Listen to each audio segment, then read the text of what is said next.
Storrs Hill Competition, 1995 in Lebanon, New Hampshire. Rumford Invitational, 1988, Rumford, Maine. The Ike Trophy, 1977, Bear Mountain, New York.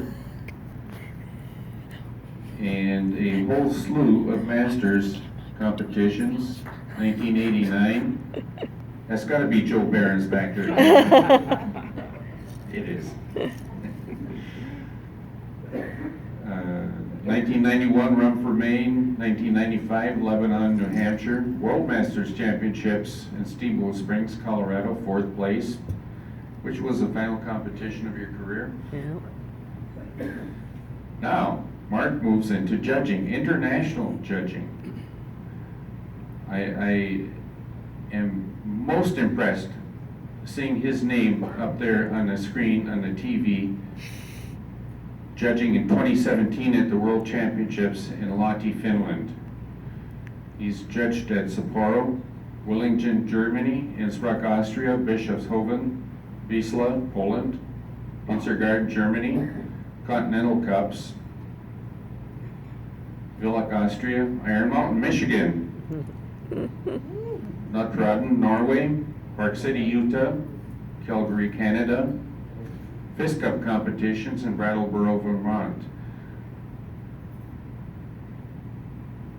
Mark's activities in judging and the U.S. Ski Association are very important. He's very active in that regard.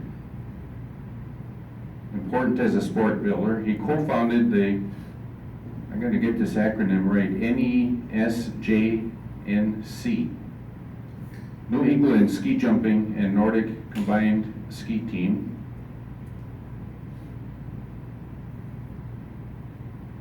And has received awards for his work in those developments.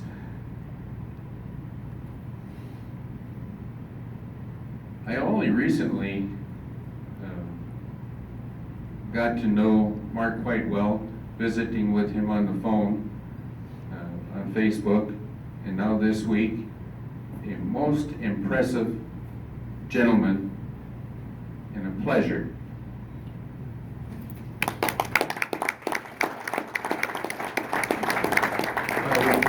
Thank you, Lyle. First off, this could take a while, so thanks for your patience. And I forgot my little cheat sheet. Dan, could you? Always there for you, brother. Always there for me. Dan is quite a guy. I want to thank Dan and Reed and Walter for nominating me. They're great friends, and I wanted that ski tonight, but I knew I couldn't outbid the Mattoon, so not a surprise there. And Mike took the words out of my mouth. I'm here because of a lot of great people. I mean, a real lot of great people, and I'm going to name a few. And you'll know some, and you may not know some, but it's my way of feeling good about honoring them. But I'll start off thanking Smitty for all his great dedication to this great sport. Yeah, it's a beautiful sport and great people, and thank you, Smitty. And the committee for voting me in, and I see Greg out there, and thank you. And back to Reed. Reed Zelke is not here, but he's quite an outstanding gentleman, and we're really lucky to have him in this sport. And Dan is second to none. He'll call me up, and we'll be doing something in the East, and he'll call me up and say, "You need a few bucks? You need a few bucks?" He's quite a guy. We're really lucky to have him. And a couple months ago, when I heard I may be in the hall, and I was really happy to see the names of Roger Dion and his father, Ernest. My dad would tell me when I was a kid, I remember they were legends in New Hampshire and in the East. And so I wanted to say a few words. My dad would tell me that they were just too good at 10 years old, and they would get hurt, and just being super aggressive and Bernie, the cousin, he had some bad injuries, but I was so happy to see them, and I think I only met Roger once, and I don't remember meeting, I'm sorry, his brother. I forget his name already because I only met him a few days ago. Doug. Doug. There's so many of them, I'm confused. So this is ski jumping. We were out to dinner the other night, and I've known Doug for 2 hours and Roger for 3 hours. And at the end of dinner, they're handing me their addresses in Florida, telling me and my wife, we have a guest room for you. Please come visit us in Florida. And boy, they're just really great guys. And that's ski jumping for you. It's a great family. So I grew up in central Massachusetts, Worcester, Massachusetts. It was not a ski jump area. And my mom and dad were really dedicated. And my dad would drive me up 4 times a week, an hour and a half through back roads up to Brattleboro to get 3 or 4 jumps in. There was 50 kids in the junior program at the time in the late 60s. And they were just incredibly dedicated, and they're gone on to heaven, but it's a great honor for them and for my family.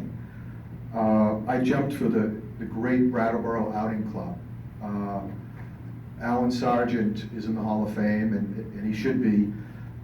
He made sure kids had those every kid had a pair of skis, remember the blue Splitkins? And we had the blue sweaters, and it was just a magical time. And so I want to mention Alan Sargent and Ernie Melanson. It was the Galanis family. I jumped with a couple of guys, Dave Austin and Dave Harris from Brattleboro, that were incredibly fun-loving, and they were incredibly kind to a little terribly insecure, shy, chicken leg kid. They were really good to me. And it's funny, you don't think of it at the time, but 20, 30, 40 years later, it hits you, wow, these guys were so kind to me. And it's really amazing. And some other names, Arne Havesland was a Norwegian implant from, he grew up in Norway and moved over to near Bear Mountain, New York, along with Sig Evanson. Another great guy, and you're gonna know and agree with me, always had a kind word, always was encouraging, was Don West. We miss him. Thank you. We miss him. And another guy who was really great to me, and I want to say his name, was the great Earl Murphy. One in a million. And also I was thinking, I saw Larry Stone recently at a wake in Salisbury of a friend of ours, George Kiefer, who passed at 94. And I remember I was about 12, and Larry was so encouraging and saying kind words, and so I want to mention Larry Stone.